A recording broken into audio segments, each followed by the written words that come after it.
I've been puzzled at the degree to which this thing just kept on going.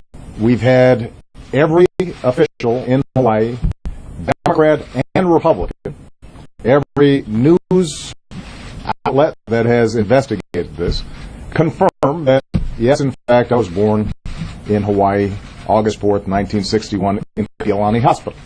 We've posted the certification that is given by the state of Hawaii on the internet for everybody to see.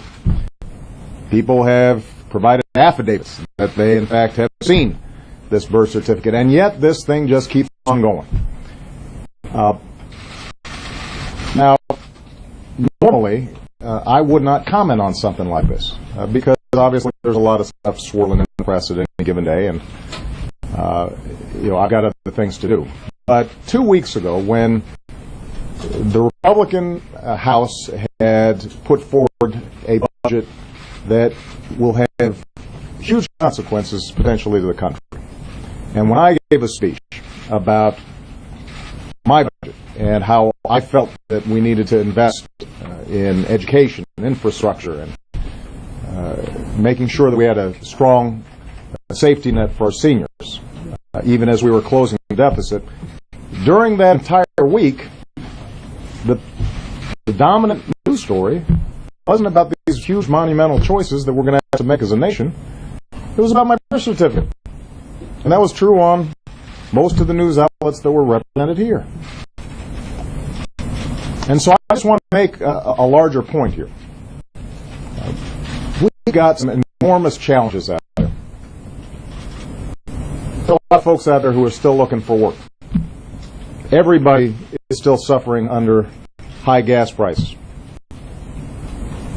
We're going to have to make a series of very difficult decisions about how we invest in our future, but also get a hold of our deficit and our debt. How do we do that in a balanced way? And this is going to generate huge and serious debates, important debates. And there are going to be some fierce disagreements, and that's good. That's how democracy is supposed to work.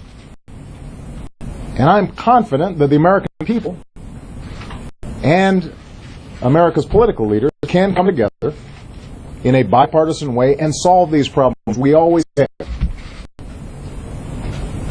But we're not going to be able to do it if we are distracted. We're not going to be able to do it if we spend time vilifying each other. We're not going to be able to do it if we just make stuff up and pretend that facts are not facts. We're not going to be able to solve our problems if we get distracted by sideshows and carnival barkers.